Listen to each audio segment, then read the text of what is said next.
신약성경 요한복음 13장 12절로 20절 말씀이 되겠습니다. 말씀을 함께 합독합니다. 그들의 발을 씻으신 후에 옷을 입으시고 다시 앉아 그들에게 이르시되 내가 너희에게 행한 것을 너희가 아느냐? 너희가 나를 선생이라 또는 주라 하니 너희 말이 옳도다. 내가 그러하다. 내가 주와 또는 선생이 되어 너희 발을 씻었으니 너희도 서로 발을 씻어주는 것이 옳으니라. 내가 너희에게 행한 것 같이 너희도 행하게 하려 하여 본을 보였노라. 내가 진실로 너희에게 이르노니 종이 주인보다 크지 못하고 보냄을 받은 자가 보낸 자보다 크지 못하나니 너희가 이것을 알고 행하면 복이 있으리라. 내가 너희 모두를 가르쳐 말하는 것이 아니니라. 나는 내가 택한 자들이 누구인지 알미라. 그러나 내 떡을 먹는 자가 내 발치를 들었다 한 성경을 응하게 하려는 것이니라. 지금부터 일이 일어나기 전에 미리 너에게 일러두면 일이 일어날 때에 내가 그인 줄 너희가 믿게 하려 함이로라. 내가 진실로 너희에게 이르노니 내가 보낸 자를 영접하는 자는 나를 영접하는 것이요 나를 영접하는 자는 나를 보내신 이를 영접하는 것이니라. 어느 상담학자가 이런 표현을 하더라고요. 인간의 마음에는 두 가지 문이 있다고 합니다. 두 가지 문. 잘 들으시면 평생 행복해집니다. 두 가지 문이 있는데 한 가지 문은 뭐냐면 어둠의 문이라는 것입니다. 이 문을 열면 인생이 힘들고 고달프고 속상하고 억울하고 더럽고 치사하고 별의별 그냥 이 문을 열고 들어가면 하루를 못 살겠는 거예요. 그래서 목숨을 끊는 사람도 있습니다. 그런데 또 하나의 문은 생명의 문이라는 것입니다. 아무리 현실의 삶이 힘들고 어려워도 이 생명의 문을 열면 용기가 생기고 희망이 생기고 감사하고 고맙고 눈물 나고 다시 일어설 수 있는 용기가 생겨나는 것입니다. 이 두 가지 문은 우리 모두의 마음속에 다 있는 거예요. 나는 없다 그래도 있어요. 근데 이 문을 어떤 문을 열 것이냐 선택은 누구에게 달렸다? 나에게 달렸어요. 지금 막 오늘 아침에 막 지지고 먹고 싸우고 나왔다고 할지라도 그러다가 보니까 어둠의 문이 열렸어요. 내 인생은 왜 이렇고 내가 왜 이런 하고 여러 가지 상황이 되지만 아니야. 오늘 성가대의 찬양을 듣고 나니까 지금 가는 삶이 험난하고 어렵다고 할지라도 나는 생명의 문을 열고 감사하고 또 기뻐하고 나는 생명을 희망을 비전을 선택하겠다. 이쪽 문을 여는 순간 환한 빛이 오면서 그래 다시 하겠어. 오늘 예배란 뭐냐? 어둠의 문을 선택하는 것이 아니라 생명의 문을 선택하러 온 지혜로운 사람이 하나님을 만나는 오늘 이 자리가 하나님의 축복의 자리인 줄로 믿습니다. 그 생명의 문을 여는 것이 뭐냐? 기도요 찬양입니다. 여러분 이런 찬양 들어보셨습니까? 한번 따라 하실까요? 오늘 집을 나서기 전 뭐 했나요? 가스불 잠갔나요? 예. 기도했나요? 다시 말해서 지금 오늘 하루를 출발하면서 어둠의 문을 여셨습니까? 아니면 생명의 문을 여셨습니까? 기도는 하늘 문을 열고 생명의 문을 여는 것을 선택하는 것입니다. 같이 한번 찬양하겠습니다.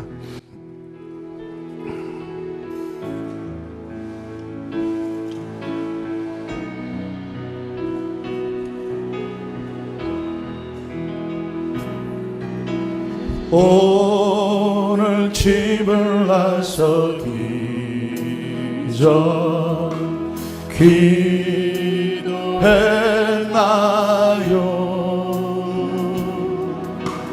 오늘 받은 정위에 호소했나요? 기도는 우리 안식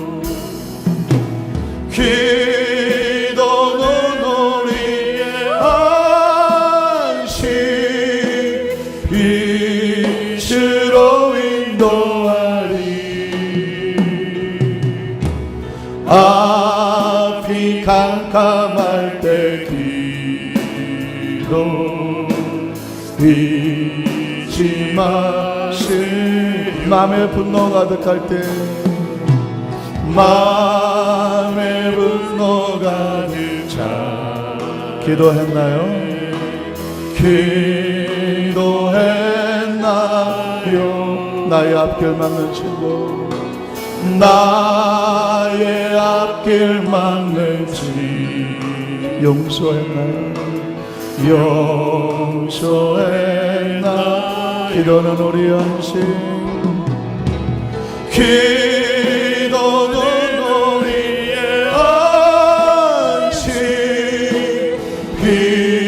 빛으로 인도하리. 앞이 깜깜할 때기요 잊지 마세. 어려운 시험 당할 때, 어려운 시험 당할 기도했나요? 기도했나? 주가 함께 당하시면, 주가 함께 당하시 능히 이길 수 있습니다. 능히 기도는 우리 안식, 기도는 우리의 안식, 빛으로 인도하리. 앞이 깜깜할 때기로 잊지 마세. 나의 인생 다하도록, 나의 인생 다하도록 기도하리라. 기도하리라. 주께 맡긴 나의 생애, 주께 맡긴 나의 생 영원하리라. 영원하리.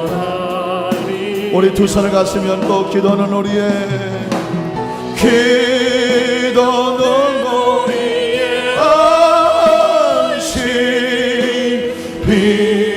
빛으로 인도하리. 앞이 깜깜할 때, 앞이 깜깜할 때기로 잊지 마. 마음에 분노 가득할 때 기도했나요? 마음에 분노 가득할 때 기도할 수 있겠어요? 기도했나? 나의 앞길 막는 친구, 나의 앞길 막는 친구 용서하기를 원합니다. 용서했나? 기도는 우리 안식, 기도는 우리의 안식, 빛으로 인도하리. 앞이 깜깜할 때기로 잊지. 어려운 시험 당할 때도 우리는 기도해야 합니다.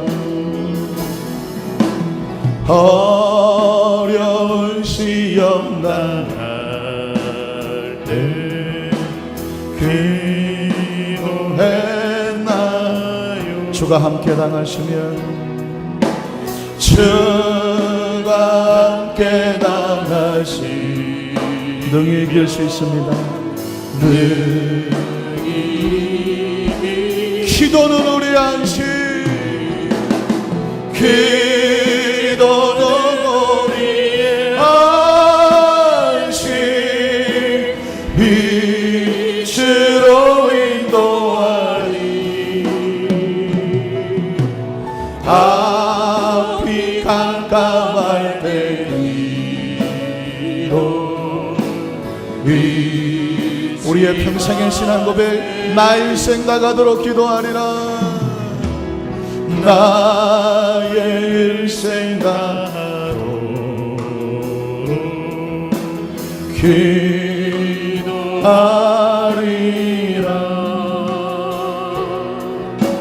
주께 맡 맡긴 나의 새 영원하리라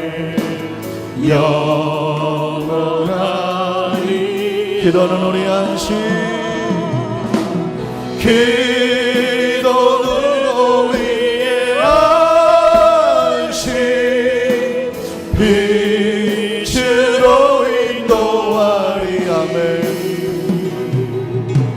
앞이 깜깜할 때 기도 잊지 마세 우리 함께 기도해 우리 함께 기도해 주 앞에 나와 무릎 꿇고 긍휼 베푸시는 주 하늘을 향해 두 손 들고 찬양할까요? 두 손 들고 하늘 문이 열리고 은혜의 비중이 이 땅 가득 내리도록 마침내 주 오셔서 의의 비중이 우리 다시 한번 우리 함께 기도하겠습니까? 우리 함께 기도해 우리 함께 기도해 주 앞에 나와 무릎 꿇고 긍휼 베푸시는 주 하늘을 향해 두 손 들고 하늘 문이 열리고 은혜의 비중이 이 땅 가득 내리도록 마침내 주 오셔서 의의 비중이 우리 위에 하늘 문이 열리고 은혜의 비중이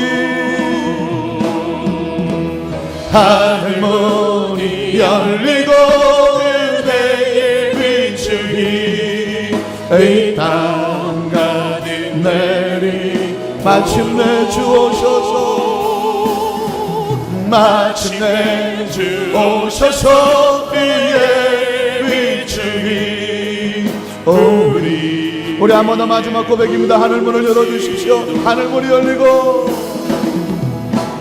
하늘 문이 열리고 은혜의 비추기 할렐루야 이 땅 가득 내리도록 마침내 주 오셔서 의의 비추기 우리 위에 부으시도록 우리 위에 부으시도록 옆에 분하고 한번 고백하시면 좋을 것 같아요. 우리가 기도할 때 하늘문을 열어주십니다. 믿으십니까? 이제 좀 어둠의 문이 닫혔나요? 생명의 문이 열렸나요? 얼굴이 환해지십니까? 예뻐지셨습니까? 은혜가 충만하십니까?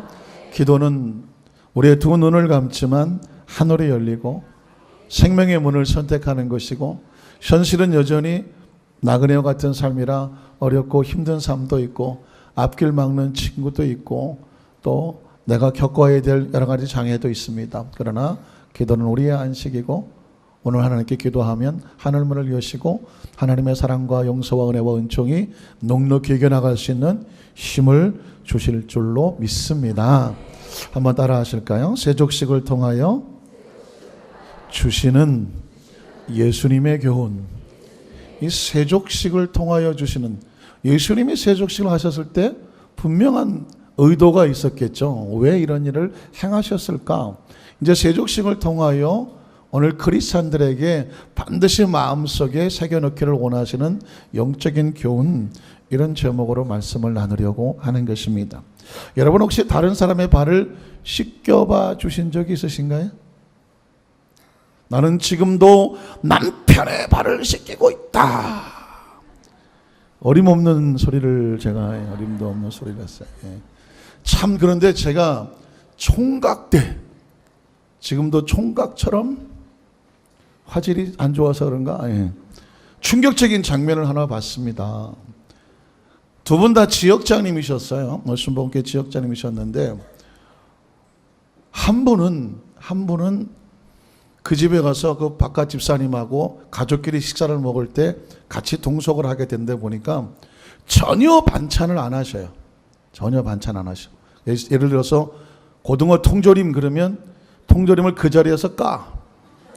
그래갖고 깡통을 통째로 먹는 거예요. 그러니까 밥만 해서 반찬은 고등어 통조림, 그 다음에 닭광, 옛날엔 닭광이잖아. 노란무 봉지에서 뜯어서 그냥 놔. 김치 마트에서 사다가 봉지 뜯어. 간장김 뜯어서 먹어요. 그런데도 불구하고 둘이 잘 살아. 제가 보기엔 뭐 남편이 포기하고 사시는지 결혼 초부터 그렇게 살아서 그게 당연한 줄 아는지 이 집은 뭐 그냥 그렇게 살아요. 그런데 또 한 집은 이 지역자님은 남편이 저 문바닥에서 올 때부터 기다려. 들어오면 털어주고 닦아주고 양말 벗겨서 얼마나 수고 많으시면 발을 착 씻겨서 옆에 있는 수건으로 착 모셔서 그리고 또 모시고 들어가. 둘이 잘 살아 또. 제가 사실 굉장히 혼선이 왔어요. 어떻게 사는 것이 잘 사는 것인가. 근데 제가 보니까 이렇게 살아도 잘 살고 저렇게 살아도 잘 살아. 서로 잘 이해하고 서로 편하면 잘 살더라고요. 어떤 주관을 가지고 난 이렇게 해야지, 난 또 저렇게 해야지 해서 내 주관에 맞지 않아서 고통스러워하는 것보다는 하여튼 서로 잘 맞아서 사는 모습이 조금 우리가 제가 제 3자를 볼 때는 뭐 이렇게 사나 싶기도 한데 서로 좋아서 살아요.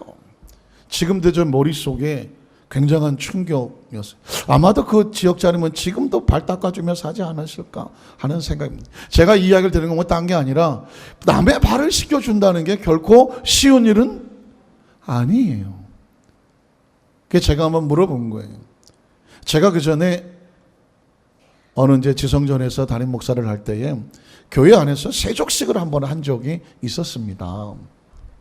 저도 팔 걷어붙이고 그때 이제 초신자들을 쫙 모셔놓고 장로님들, 안수집사님, 권사님들이 몇 사람이 초신자들을 이제 어떤 교회 행사 속에서 세족식을 하는 거예요. 세족식을 하면 발을 닦임 받는 사람이 눈물을 흘릴까요? 닦아주는 사람이 눈물을 많이 흘릴까요? 물어볼게요. 닦임을 받는 사람. 몇 사람 손을 닦아주는 사람. 손 안 드시는 분은 뭐예요? 내 발도 안 닦아주면서 혹시 좀 마음이 상하셨네. 그런데 보니까요, 두 사람이 다 같이 울어요. 어떻게 제 발을 씻겨주, 황송하잖아요. 누군가 내 발을 씻겨준다는 것은 익숙하지 않은 장면이고 어쩔 줄 몰라 하잖아요.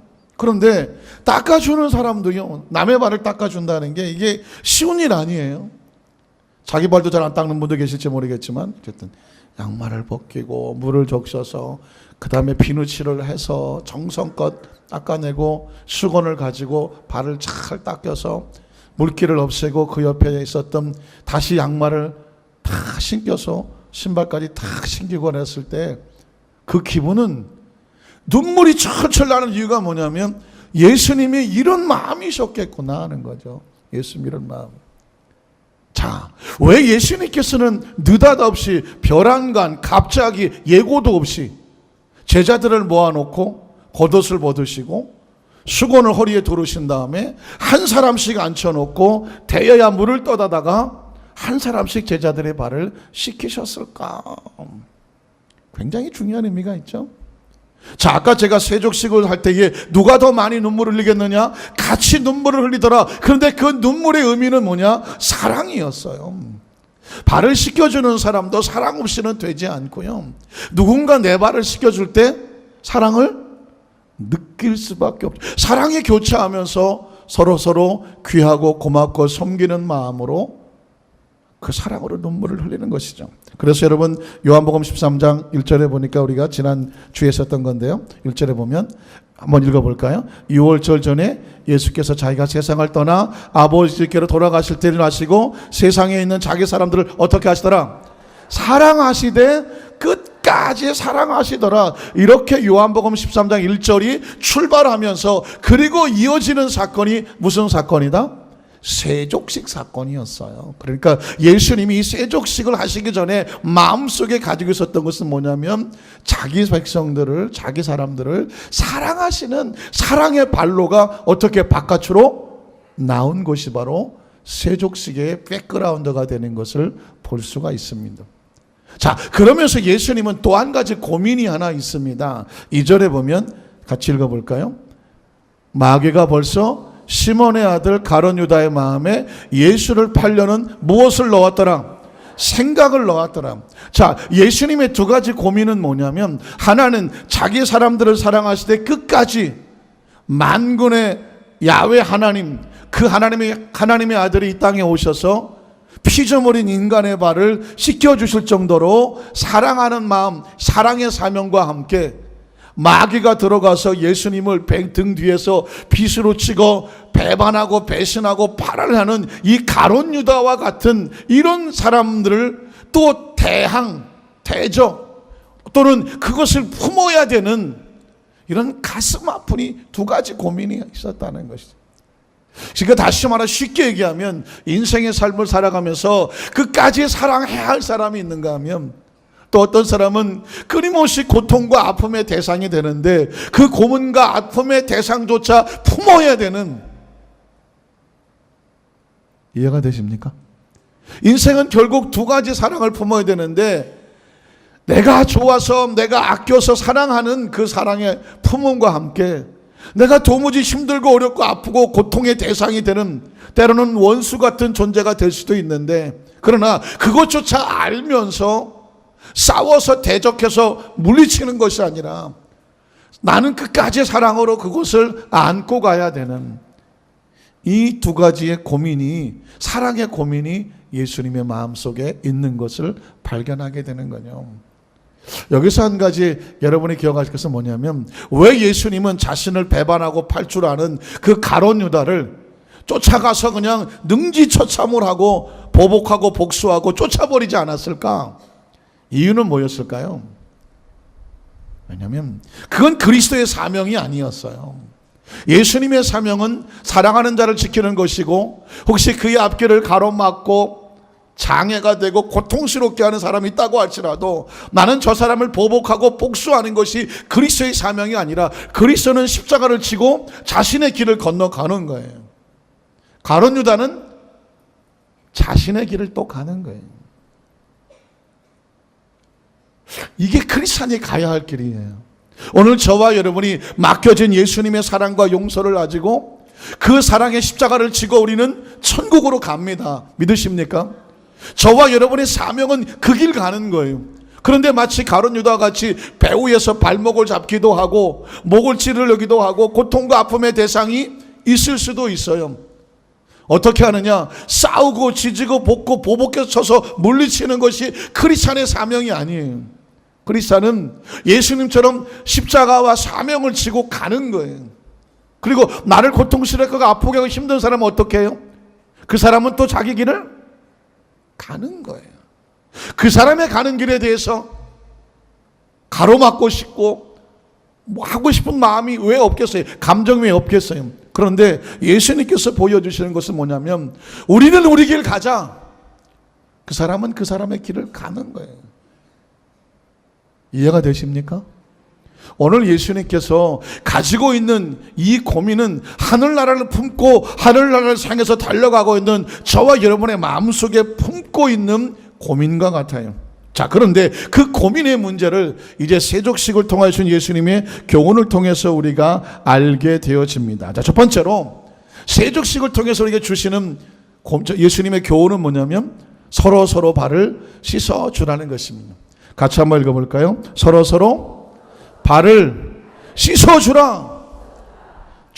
주어라 하겠죠. 서로 발을 씻어 주라는 것이 바로 씻겨 주라는 것이 세족식의 교훈입니다. 적어 놓으셨나요? 세족식의 첫 번째 교훈 뭐다? 서로 발을 씻겨 주세요. 자, 어떻게 할 수 있느냐? 자, 12절을 보겠습니다. 제가 성경 구절 하나하나 담겨진 의미이기 때문에 좀 빠르게 진행을 할 테니까 이해를 부탁할게요. 자, 12절. 그들의 발을 씻으신 후에 옷을 입으시고 다시 앉아 그들에게 이르시되, 잘 들으세요. 내가 너희에게 행한 것을 너희가 아느냐? 자, 예수님께서 지금 세족식을 하신 다음에 내가 너희에게 지금 무슨 행동을 했는지 너희가 이해가 되겠느냐? 느끼겠느냐? 한마디로 말하면 내가 너에게 세족식을 행했는데 왜 세족식을 했는지 혹시 너희가 알 수 있겠느냐? 깨달을 수 있겠느냐? 이렇게 질문했어요. 이 질문은 뭐냐면 세족식을 행하신 다음에 이 의미를 우리가 뭐 하기 원하신다? 알기를 원하세요. 그러니까 요한복음 13장에 세족식이 이때더라, 그건 나와 상관이 없다가 아니라 이 세족식을 하시면서 오늘 이 말씀을 읽는 저와 여러분에게 너희에게 이걸 가르쳐주고 싶다예요. 그러니까 세족식의 의미를 알아야 됩니다. 자, 알라고 말씀하시고 그래서 13절에 가면 그 의미가 뭘까요? 같이 읽습니다. 너희가 나를 선생이라 또는 주라 하니 너희 말이 옳도다. 내가 그러하다. 너희의 발을 씻겨준 내가 누구냐? 선생이고 주인이다. 그 말이 맞다는 것입니다. 자, 내 발을 씻겨주신 이가 누구예요? 선생이고 주인이에요. 그리고 주님이죠. 주인이고 주님이에요. 자, 그러면 그 다음 절 볼게요. 14절은. 자, 그래서 같이 읽습니다. 내가 주와 또는 선생이 되어 너희 발을 씻겨주었음. 사실은 밑에 제자가 선생의 발을 씻겨야 되는데 선생이 제자의 발을 씻겼어. 그러니 너희가 뭐 하기를 원한다?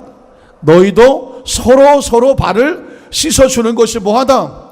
옳다. 자, 무엇이 옳으냐면 예수님의 세족식을 통하여서 우리에게 주시기 원하시는 첫 번째 교훈은 뭐냐면 주님이 제자들의 발을 씻겼으니 너희가 서로 발을 씻겨주기를 주께서 뭐 하신다? 원하시는 것이고 그것이 옳다 틀리다 옳다라고 말하는 것입니다. 자, 그러면 세족식을 통해서 주님께서 우리에게 원하시고 가르쳐 주시고 명령하시는 것은 뭐냐면 서로 발을 씻겨 주라는 것입니다. 자, 그래서 15절에 보면 내가 너에게 행한 것 같이 너희도 행하게 하려 예수님께서 먼저 무엇을 보여줬습니까? 본을 보여주셨습니다. 한번 따라 하실까요? 우리에게, 제자들에게 본을 보여주시는 예수님. 너희가 서로 발을 씻겨주라 했더니 에이 어떻게 씻겨요? 아유 뭐 냄새나고 아이고 거질거질 어떻게 거시고 그러다 뭐. 그런데 예수님께서 아까 느닷없이 벼랑간 갑자기 예고도 없이 발을 씻겨주시면서 보았지. 너희도 이렇게 서로 발을 씻겨주라는 거야 라고 예수님께서 먼저 본을 보여주었다는 것입니다. 본을 보여주었다는 얘기는 그대로 행하라는 것입니다. 자, 좀 더 궁금해지죠? 자, 본을 보였는데 그 내용을 좀 더 깊이 알아보면 16절로 17절을 읽어봅니다. 내가 진실로 너희에게 이르노니 종이 주인보다 크지 못하고 보냄을 받은 자가 보낸 자보다 크지 못하노니 너희가 이것을 알고 행하면 뭐가 있으리라? 복이 있으리라. 자, 세족식에는 뭐가 있어요? 복이 있어요. 서로 발을 씻겨주면 발을 씻겨주는 사람에게 뭐가 옵니까? 복이 온다는 거예요. 그런데 예수님이 하시는 말씀은 뭐냐면 내가 선생인데 제자들의 발을 씻겨주는 원리를 너희가 알고 행하면 그 행하는 자에게 뭐가 있으리라? 복이 있으리라. 다시 말해서 종이 주인의 발을 씻기는 것은 당연한 일이요. 그거 하려고 들어온 거니까. 그러나 주인이 종의 발을 씻긴다는 얘기는 이건 마음이 없이는, 사랑이 없이는, 그리고 기꺼이 헌신이 없으면 있을 수 없는 건데, 그렇게 하는 주인, 그렇게 발을 씻기는 자가, 주인이 종의 발을 씻기면 그 주인에게 뭐가 있으리라? 복이 있으리라. 예를 들면, 그 사람이 먼저 나한테 잘못했다 그래야지. 그 사람이 먼저 나한테 해야지. 나이로 보나, 뭐 사회적인 소시알 포지션으로 보나, 생긴 거로 보나, 이것저것으로 보나, 지가 나한테 와서 빌어야지. 내가 가서 하면 되겠어? 어떤 사회적인 격식, 위상, 계급, 뭐 차이, 뭐 이런 것들이 우리 안에는 존재될 수가 있는데, 만약에 남들이 볼 때 그건 뭐 그럴 수밖에 없었네 라고 하는 상황이라면 그건 그냥 사회적인 질서예요. 그러나 도저히 내가 그 사람에게 할 수 없는 상황에 있는 사람이, 그 사람이 먼저 내려가서 발을 씻겨준다고 하면 그 사람은 이미 자기 복을 하나님으로부터 받게 되는 겁니다. 믿으십니까? 예를 들면 부모 자식 간에도 자식이 부모한테 잘하는 게 인지상정이고 사회적인 윤리 통념이에요. 그런데 도무지 그 자식은 부모로부터 사랑받을 만한 놈이 아닌데도 불구하고 부모가 그를 섬겨주고 그를 안아주는 마음을 갖는다고 하면, 그럴 경우에 세상 사람들은 저 부모가 자식이 어떤 줄 갈지 모르겠지만 그 하나님의 관점에서 볼 때는 그 부모가 복을 받는 거예요. 예를 들면 시어머니와 고부간의 갈등도 이런 차원의 접근을 하면 좋겠습니다. 예를 들어서 며느리라고 그냥 이쁜 구석이 하나도 없네. 내가 시집 왔을 때는 얼마나 잘했는데. 아멘이시죠? 안 하시나? 예. 사람이 그런 어떤 그 껄끄러운 관계가 될 수가 있을 때, 그럼에도 불구하고 며느리가 사랑받을 만한 구석이 하나도 없어 보이는데 불구하고 시집 와서 얼마나 아팠겠어, 얼마나 두려웠겠어, 얼마나 마음이 긴장하고 힘들었겠어, 나 시집 왔을 때도 그랬는데 하면서 극진히 그 며느님을, 그 힘들고 어려운 마음을 미리 헤아려서 말이라도 행동 하나라도 만약에 배려해주고 발은 못 시켜준다고 할지라도 그 마음을 시켜주고 만져주는 마음으로 접근할 수 있다고 하면, 참 착한 시어머니네, 시어머니 축복받는 게 아니라 이미 하나님은 네가 발을 씻긴 받아야 되는 사람인데 네가 먼저 발을 씻겨 주었으니 그 사람이 향하는 것이 옳도다. 그리고 뭐가 있도다? 복이 있도다. 이렇게 접근이 되는 것이 오늘 이 세족식의 의미가 있는 겁니다. 여러분 조금 더 세밀하게 들어가면은요, 예수님께서 베드로에게 하셨던 말씀을 한번 좀 제가 살펴보려고 하는데요. 성경을 여러분 찾아보세요. 아마 여기 성구가 준비가 안 됐을 거예요. 베드로가 뭐라고 말씀했냐면, 내 발 씻길 수 없다고, 내 발뿐 아니라 손과 머리도 다 씻겨달라고 이렇게 말할 때 10절이에요. 10절 한번 여러분 보세요. 10절을 보면 예수께서 이르시되 이미 목욕한 자는 뭐밖에 없다? 발밖에 씻을 필요가 없다라고 말했습니다. 그러니까 이 첫 번째 뭐냐? 예수님으로부터 우리가 온몸을 씻김받는 구원의 역사가 필요해요. 예수님을 구주로 믿으시면 아멘 하시기 바랍니다. 예수를 구주로 믿는 것은 온몸이 씻겨지는 사건이에요. 구원받은 사건이에요. 그런데 이미 목욕을 한 사람은 다시 씻을 필요가 없는데 발밖에 씻을 필요가 없다. 발밖에 씻을 필요가 없다는 얘기는 매일매일 삶 속에 있는 죄에 대해서 용서가 필요하다. 이해가 되십니까? 발밖에 씻을 필요가 없다는 얘기 뭐냐면, 우리가 우리의 잡는 매일매일 자범죄를 회개하고 예수님으로부터 용서를 받아야 돼요. 그러니까 발을 씻김 받는다는 얘기는 다른 얘기가 아니라 뭐냐? 용서가 매일매일 필요하다. 한번 따라 하실까요? 우리는 주님으로부터 매일매일 또 발을 씻김 받아야 됩니다. 다른 말로 바꾸면도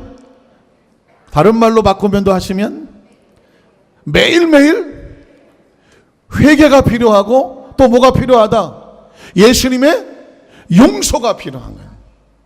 그러면 제가 이제 본론으로 들어갑니다. 발을 씻겨준다는 의미는 뭐냐면 용서를 한다는 의미가 있습니다. 너희가 발밖에 씻을 필요가 없다고 말한 얘기는 발을 씻김 받는 용서가 매일매일 필요하다는 것입니다. 그래서 어떻게 하느냐?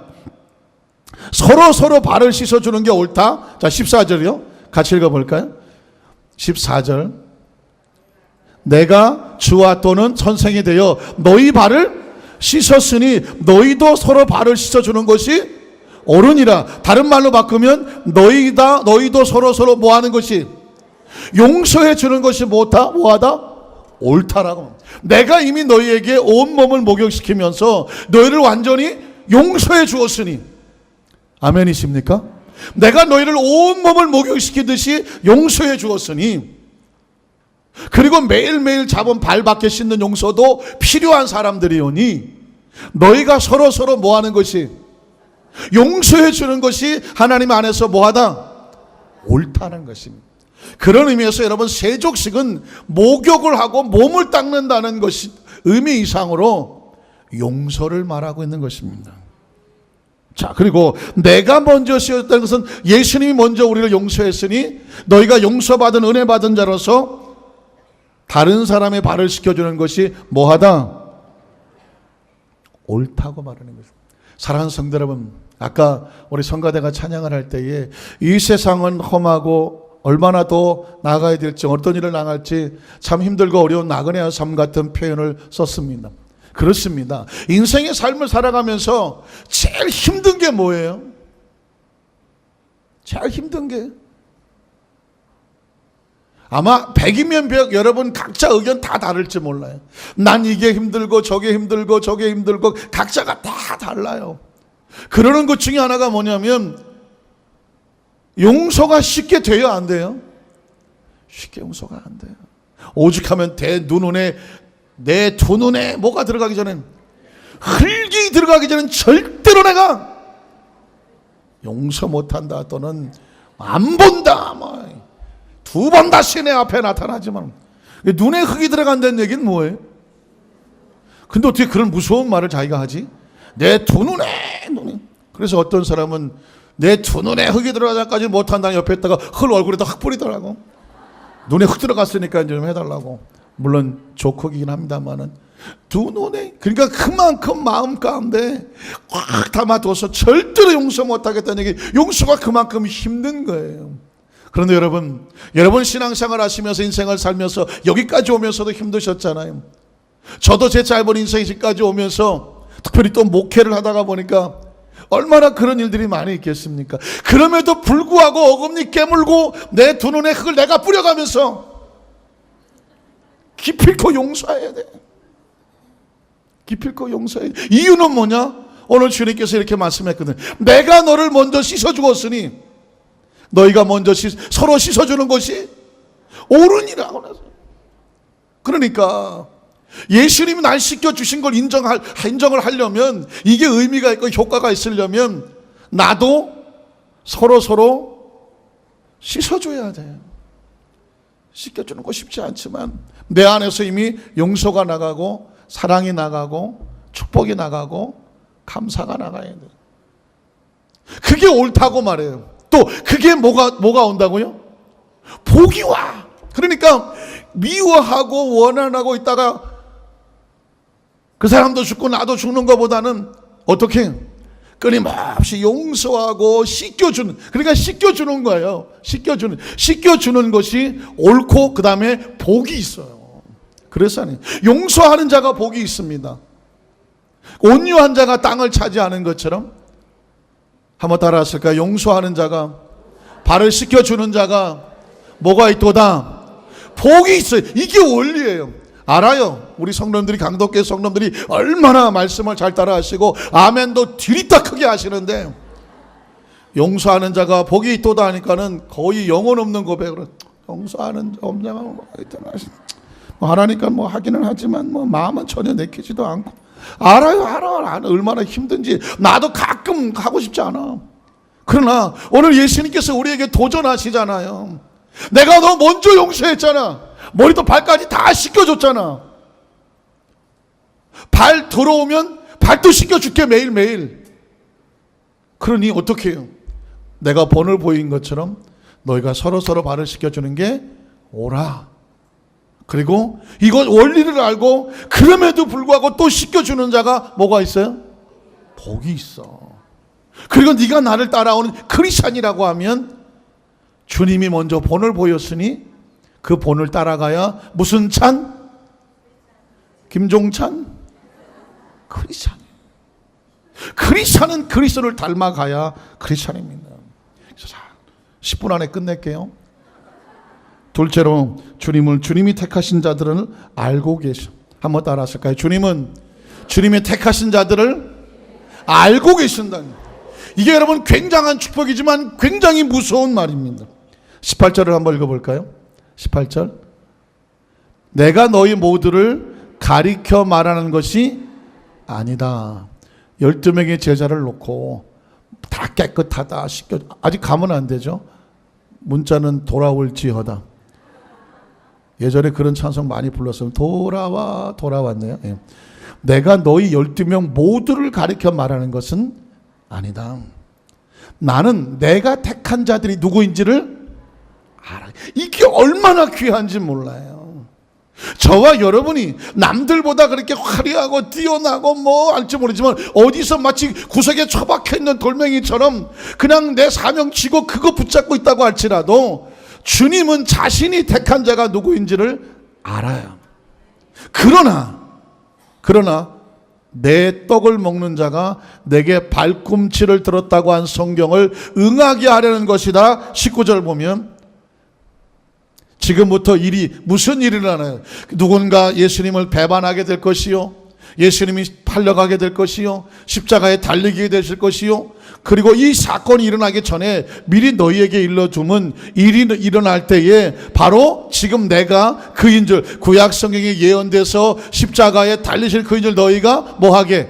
믿게 하려 합니다. 자, 여기서 눈물 나는 고백은 뭐냐면 나는 너희 중에 택한 자를 내가 안다고 말했고, 그러나 안타깝게도 너희 12명은 다 내가 택한 자가 아니라고 말해. 하나는 버려야 할 자가 있어요.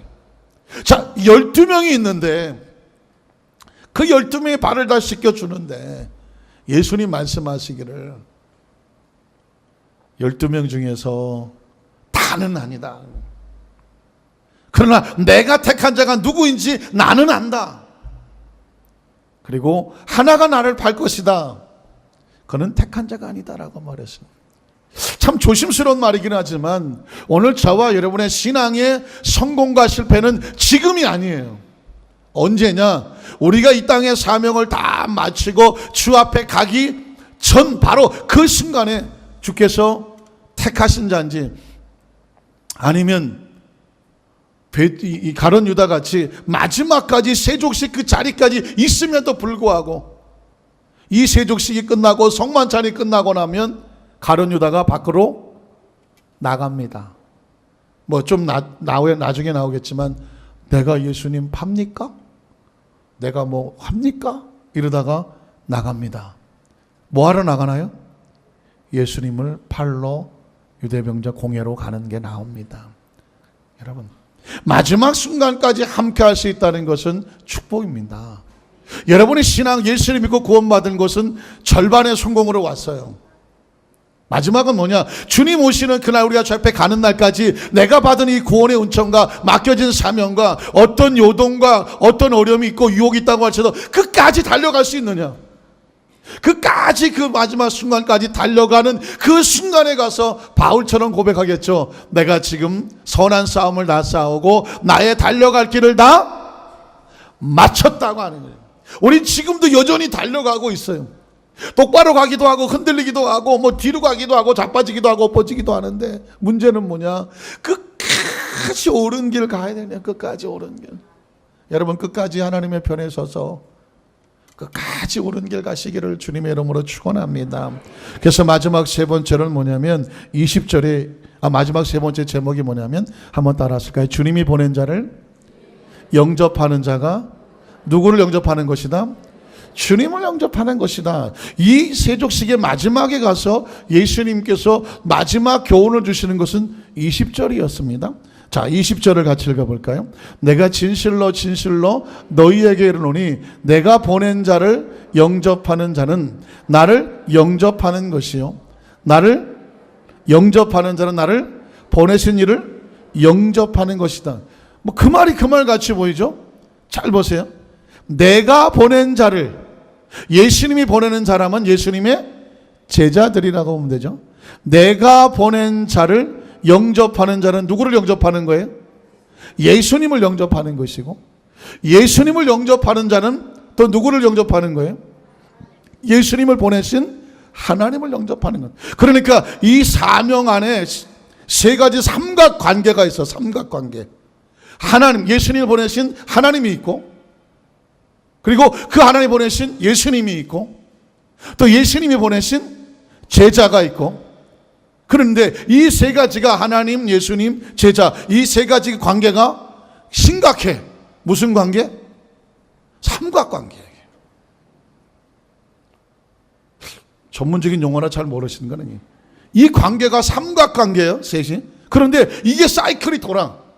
하나님이 보내신 예수님을 영접하는 자는 하나님을 영접하는 것이고, 예수님이 보내신 제자들을 영접하는 사람은 예수님을 영접하는 것이고, 예수님이 보내신 이 제자들을 영접하는 사람은 예수님을 보내신 또 누구를? 하나님을 영접하는 거예요. 이 세 가지 사이클이 돌아요. 이 세 가지 사이클이. 자, 그래서 여러분, 우리가 신앙생활 하면서 예수님이 그런 말씀을 기억하죠. 나를 본 자는 누구를 보았고? 아버지를 봐. 그리고 또 예수님 자신은 우리에게 말씀을 통하여, 말씀을 선포하는 주의 사자들이나 주의 종들이나 선지자를 통해서 말씀으로 예수님을 우리에게 보여주시는 것이고, 그래서 예수님의 말씀을 들은 자는 누구를 영접하는 것이고, 예수님을 영접하는 것이고, 또 예수님을 영접하는 사람은 예수님을 보내신 누구를? 하나님을 영접하는 거예요. 그래서 여러분, 신앙생활 하면서 반드시 기억하실 것은 뭐냐면, 하나님, 예수님, 그리고 말씀을 전하는 자, 이 사이클이 서로 돌아요. 사이클 돌기 때문에 할 수만 있으면 하나님 일을 하는 데 있어서, 이건 성경에 기록된 세족식을 하시고 난 주님의 말씀입니다.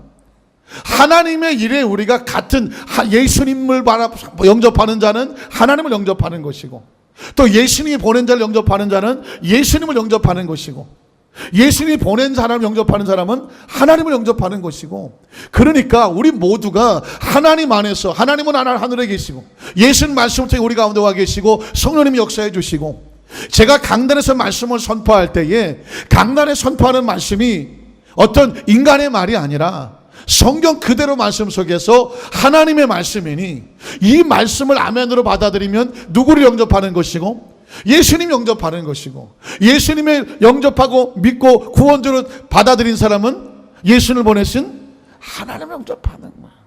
그래서 여러분, 우리가 저와 여러분의 평생의 신앙생활하면서 주님의 일을 하는 사람은 주님을 영접하는 거예요. 오늘 저와 여러분이 간절히 바라기는, 우리가 믿음의 공동체 안에서 함께 사역을 하게 될 때에 주님의 일을 하는 것이 예수님의 일을 하는 것이고, 예수님이 하는 것이 하나님의 일을 하는 것이고, 지금 내가 하는 것이 무슨 일인지, 누구를 위해서 하는 것인지, 또 누가 보내신 일을 하는 것인지를 정확히 머릿속에, 생각 속에 의식을 하면서 각자 맡은 일에 최선을 다하여 충성해 주시는 우리 성도님들 되시기를 주님의 이름으로 축원합니다. 그래서 제가 늘 말씀하는 게, 이 목회자라는 게 말씀을 선포하는 주의 종이요 주의 사자라고 말하는 것이 이게 얼마나 무섭고 두려운 것인가. 그러나 무섭고 두려운 것만큼 강하고 담대하고 자신이 있을 수 있는 이유는 뭐냐면, 이건 내가 보내서 내 얘기를 하는 것이 아니라 말씀 그대로 나를 보내신 주님의 일을 하는 것이고, 믿으십니까? 그것은 주님을 보내신 하나님의 말씀이고, 그리고 이 말씀의 주체와 영광과 역사와 능력은 하나님께 있는 줄로 믿습니다. 오늘날 여러분, 교회와 그리고 많은 하나님 일들이 사회적으로 또는 전 세계적으로 많은 어려움을 당하는 가장 여러 가지 많은 일들이 많이 있겠지만, 제가 보는 것으로 볼 때는 뭐냐면, 하나님의 영권이 정확히 인정이 돼줘야 하나님의 역사가 나타날 줄로 믿습니다. 요즘은 워낙 과학 그리고 문화, 다른 세상적인 영향력이 너무 많아서 하나님에 대한 이 절대 영향력이, 하나님 없이도 얼마든지 살고, 목사님 말씀하셔도 내가 아는 게 더 많을 수도 있고, 이렇게 하나님에 대한 이 절대 신앙이 자꾸만 희석이 돼요. 그런데 여러분 생각해 보십시오. 하나님에 대한 절대 신앙이 희석이 되면 믿음도 희석이 되어지고 열심도 희석이 되어지고 아무런 역사가 안 나타나요. 한국교회가 부흥할 때는요, 경제적으로 힘들고 어려울 때예요. 그래서 내가 목숨 걸고 하나님 한 분에서요. 그냥 살면 전도고 죽으면 전당이었어요. 근데 지금은 죽기 전에 할 일이 너무 많아. 전도 시간이 없어. 할 일이 너무 많아. 그런 일에 딱 하다가 보니까 세상 일은 우리에게 영적인 능력을 주지 않습니다. 그러니까 괴롭고 아프고 마음도 갈등하고 싸우고 평안이 없어. 그러나 하나님 일은 우리에게 영적인 능력을 줍니다. 기도하면 하늘이 채워지죠. 찬양하면 하늘이 채워지죠. 주의 일을 하면 몸은 피곤하지만 마음은 하나님과 가까우니까 평안해요. 아시잖아요. 하나님의 일을 하면 마음이 평안해요. 다음날 일어나면 화장도 잘 받고 하잖아요. 그러나 아무리 뭐 다른 일을 바삐 뭐 친구들하고 놀러 다니시고 뭐 맛있는 것도 먹고 가서 쇼핑도 하고 예쁘게 하고 와서 앉아도 마음은 안 편해. 왜? 하나님과의 관계가 멀어지면 마음이 안 편해. 그건 뭐 여러분 잘 아시는 얘기. 여러분 우리 순복음교회 성도님들이 기도하는 성도들이 기도 안 하고 마음의 은혜가 안 채워지고 하루가 편안합니까? 절대로 편안하지 않아요. 그래서 저는 오늘 다시 한번 말씀의 결론을 내리기를, 오늘 예수님께서 제자들에게 오죽하면 발을 씻겨주셔. 너희가 서로서로 어떻게 구원받았는지 어떻게 씻김받았는지를 알고 서로서로 씻겨주면서 서로서로 용서하면서 공동체 안에서 하나님의 거대한 말씀을 순종하니까 하나님에 대한 절대 주권이 서는 거죠. 말씀을 들으면 이건 죽어도 해야 되는 하나님의 말씀이다. 이 말씀을 지켜야 옳고 이 말씀을 지켜야 복이 있다. 그래서 하나님의 말씀을 들으면 교양과 지식과 성경적인 내용을 공부로 하지 마시고, 나 이 말씀 오늘 받았는데 이 말씀에 내 생명을 건다. 그래야 이 말씀의 역사대로 여러분이 옳은 행동을 하는 것이고 이 말씀대로 복이 임하게 될 줄로 믿습니다. 이 세족식을 통해서 그 주님의 용서와 사랑을 끄집어내서 그 말씀을 우리에게 전해주는 것은 성령님의 음성입니다. 이 성령님의 음성이 오늘 저와 여러분의 가득 채워주시기를 주님의 이름으로 축원합니다.